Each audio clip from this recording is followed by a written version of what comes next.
Le meilleur fromage du monde n'est pas français, il est espagnol. Qu'est-ce que c'est que cette histoire? J'ai jamais entendu parler du fromage espagnol. Ça s'est joué à 5 voix près lors des World Cheese Awards, le championnat du monde du fromage.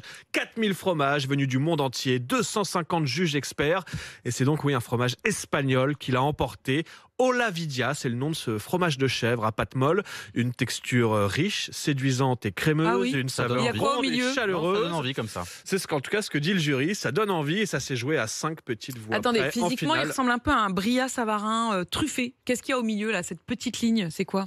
J'ai pas goûté, donc fallait en rapporter sur le Ça ressemble à une petite moisissure comme le morbier un peu. Ah, peut-être un petit morbier. Un petit morbier qui a gagné face à un fromage français, un fromage à pâte molle, là aussi, de la fromagerie Berthaud. Ça s'est joué de peu. En fait, le concours avait lieu en Espagne. Ce qui explique peut-être pourquoi le jury, au dernier moment, a tranché pour ce fromage. Mais il n'y avait pas de Saint-Nectaire dans le concours. S'il y avait eu un Saint-Nectaire, on aurait été bon. Charles, c'était des fromages artisanaux ou c'était des fromages plutôt industriels? Oui, non. Charles, j'espère que vous avez bossé parce que... Les petits fromages qui étaient... Je sens que ça... sensible sur le sujet, Manu. Il était dans le jury. Bon, Manu, sois soulagé. Ce titre espagnol fait moins polémique que lors de la dernière édition. C'était en 2019. À l'époque, c'était un fromage américain qui avait battu un fromage italien en finale. Qui c'est ce jury? Non, mais on va y aller, Géraldine. Oui. Géraldine, on va y aller. L'année prochaine, on fait partie du jury du fromage. Des tas de trucs formidables et on dans le monde choisira entier. le Saint-Nectaire, quoi. Il faut saluer l'universalité des gens qui font de la qualité. Bien sûr, un fromage américain, il y a des trucs fabuleux, mais bien sûr que si. Non.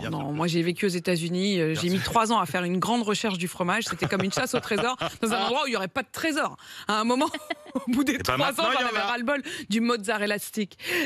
La suite, Charles. Ça, c'est horrible. La suite, c'est une histoire belge, parce que je vais vous parler de cet automobiliste qui roulait trop vite pour se faire flasher par le radar. L'histoire commence de manière très banale. Un contrôle radar embarqué par la police sur l'autoroute près de Liège. Les policiers aperçoivent un véhicule qui arrive à très très vive allure.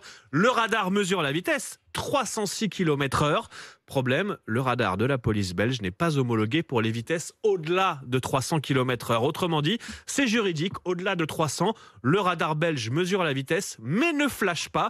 Les policiers n'ont donc aucun indice pour retrouver le chauffard en question, ni modèle, ni plaque. En fait, le bolide est passé trop vite.